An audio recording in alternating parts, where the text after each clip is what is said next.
Hello আমার প্রিয় বন্ধুরা, তোমাদের আজকের রাতটা আগের থেকে আরো বেশি মজায় ভরিয়ে দিতে তোমাদের জন্য নতুন আরো একটা ভিডিও নিয়ে চলে এসেছি। আর সাথে আমার নিজের ছেলের সাথে ঘটে যাওয়া একটা মজার ঘটনা। বন্ধুরা, তোমরা যাতে আজকে আগের থেকে অনেক বেশি মজা পাও, তাই আজকের ঘটনাটি খুবই মজাদারভাবে বানিয়েছি। তোমরা যদি সত্যি মজা পেতে চাও, তাহলে তোমরা ভিডিওটি না টেনে সম্পূর্ণটা দেখো।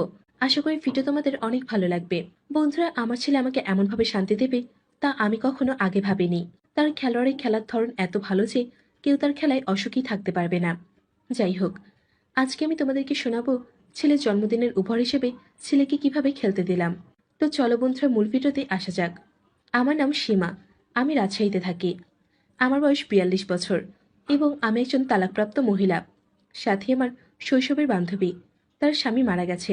সাথীর স্বামীর মৃত্যুর পরও তার ছেলে রবির সাথে খুব সুখী ছিল। আমি তার এই সুখী জীবন দেখে কিছুটা আশ্চর্য হয়েছি।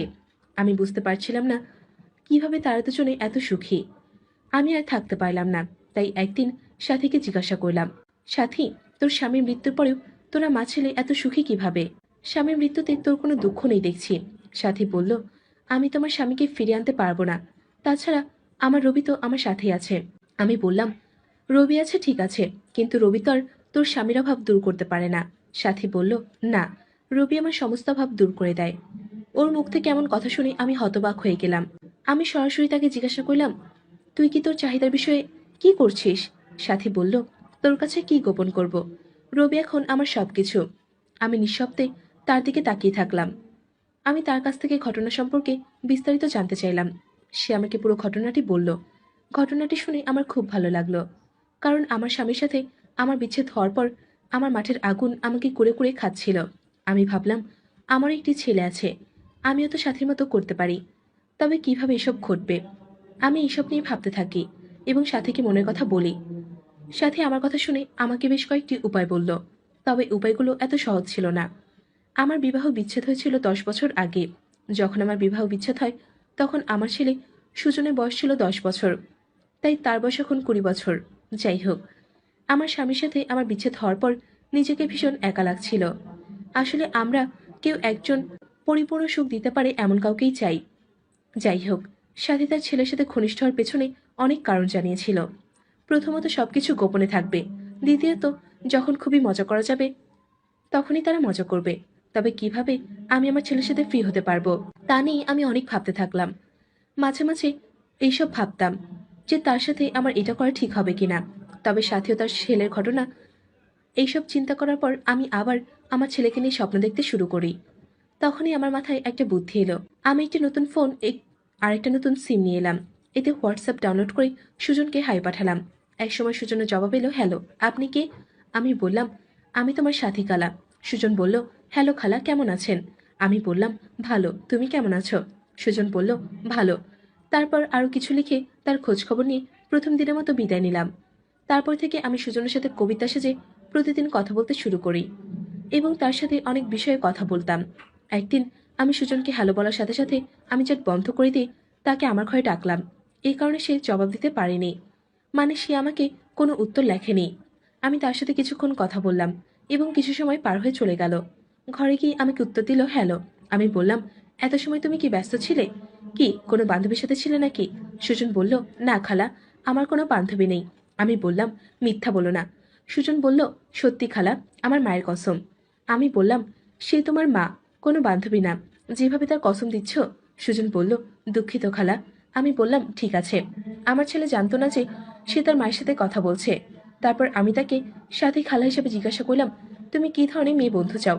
সে বলল, না, বলবো না। সে লজ্জা পেয়ে বলল, আরে খালা, আপনি এমন প্রশ্ন করছেন কেন? আমি বললাম, তুমি কি লজ্জা পাচ্ছ? কিন্তু কেন? তোমার কি মেয়ে বান্ধবী দরকার পড়ে না? আমার ছেলে তো তার মেয়ে বান্ধবীকে নিয়ে আমাদের বাড়িতে আসে। তারা তো আমার সামনেই মজা করে। এই কথা শুনে সে আমার সাথে কিছুটা ফ্রি হয়ে গেল। তখন সে বলল, খালা, আমার এখন আসলে কোনো বান্ধবী নেই। তবে কিছু মেয়ে অবশ্য আমাকে পছন্দ করে, কিন্তু আমি তাদেরকে পাত্তা দেই না। আমি বললাম, কেন? তাদের কাউকে কি তোমার পছন্দ হয় না? তাহলে তুমি অন্য মেয়ে চাও? সুজন বলল, না খালা, আমি সেই মেয়েগুলোর মধ্যে কাউকে পছন্দ করি না। তারা কেউ আমার মনে মতো না। আমি বললাম, তাহলে তোমার মনে মতন কে? কেমন বান্ধবী তোমার পছন্দ? সুজন বলল, আমার মায়ের মতো। আমি বললাম, বোকা, কেউ কি মায়ের মতো মেয়ে বান্ধবী চায়? সুজন বলল, আমি তার মতো স্বভাবের কথা বলছি। তার মতো যত্নশীল হতে হবে, আর দেখতেও। আমি বললাম, ও হ্যাঁ, তাহলে এই ব্যাপার। সুজন বলল, হ্যাঁ। আমি বললাম, আমি তোমাকে একটা কথা বলবো, তুমি কিছু মনে করবে না তো? সুজন বলল, না খালা, বলেন।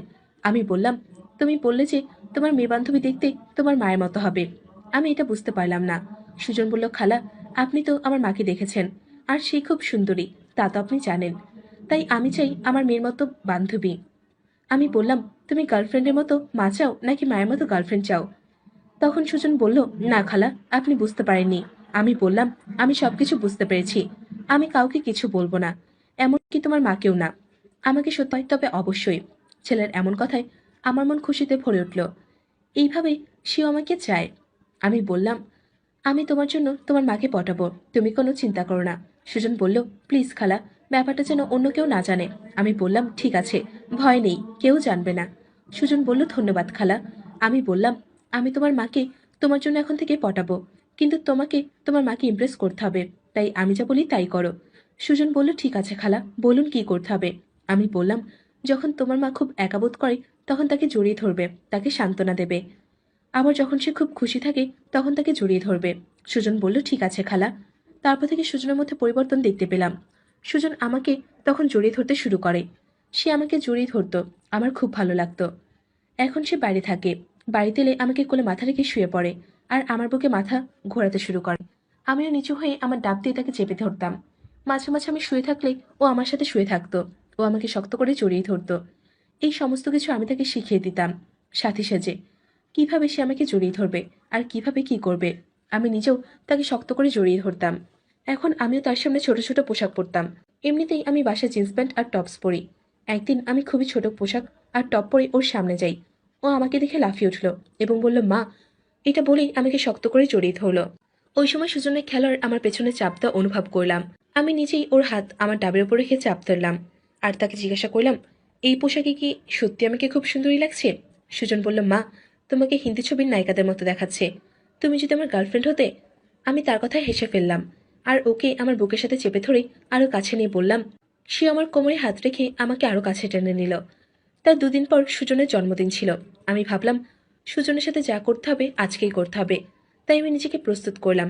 হাঁটুর ওপর পর্যন্ত বড় গলা নীল রঙের টপস পরলাম, সাথে হাফ একটা প্যান্ট পরলাম। এতে আমার ডাবের প্রায় অর্ধেক অংশ দেখা যাচ্ছিল। রাত 12টা। আমি সুজনের ঘরে গেলাম এবং তাকে জন্মদিনের শুভেচ্ছা জানিয়ে তাকে জড়িয়ে ধরে তাকে আমার ঘরে নিয়ে এলাম। সুজন আমার ঘরে সাজসজ্জা দেখে অবাক হয়ে গেল আর বলল, মা, তুমি কি আমার জন্য এসব করেছো? আমি বললাম, হ্যাঁ, আমি আমার ঘর সাজিয়েছি, কেক এনেছি এবং এক বোতল হুইস্কি এনেছি। আমার ছেলে এখন বড় হয়ে গেছে, তাই আমি তার জন্য সবকিছু করতে পারি।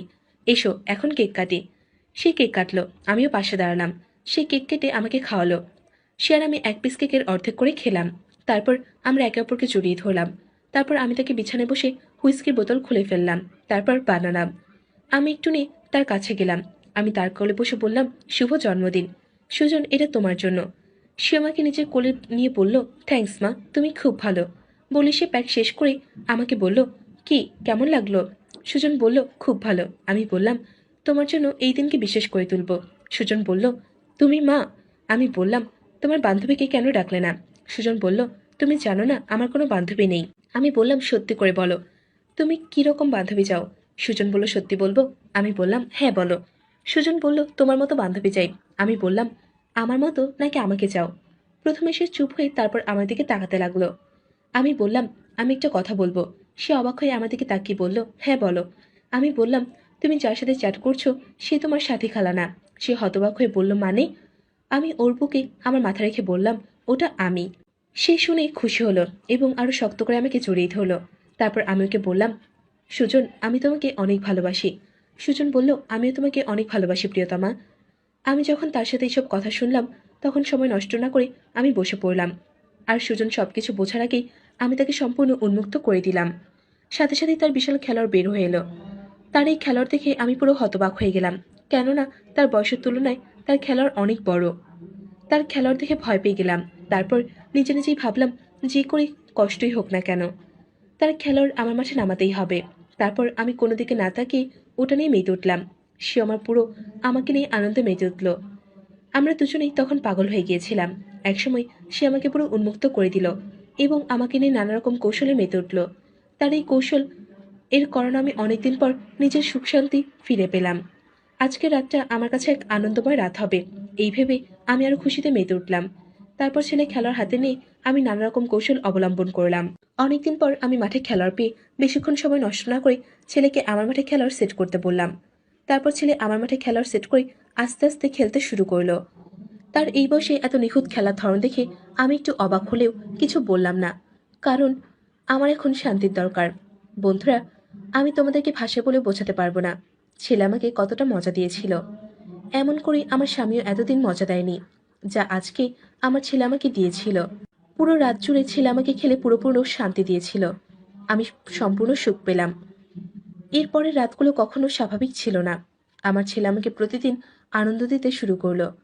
তো বন্ধুরা, আজকে ভিডিওটা এখানেই সমাপ্ত করছি। পরবর্তীতে আরো মজার মজার ভিডিও পেতে এখন আমার চ্যানেলটিকে সাবস্ক্রাইব করে আমার সঙ্গেই থাকুন। আর ভিডিওটি ভালো লাগলে লাইক ও শেয়ার করতে ভুলবেন না। আর এতক্ষণ ধরে আমার ভিডিওটি দেখার জন্য তোমাদের সবাইকে অসংখ্য ধন্যবাদ। সবাই ভালো থেকো, সুস্থ থেকো। Tata, bye bye.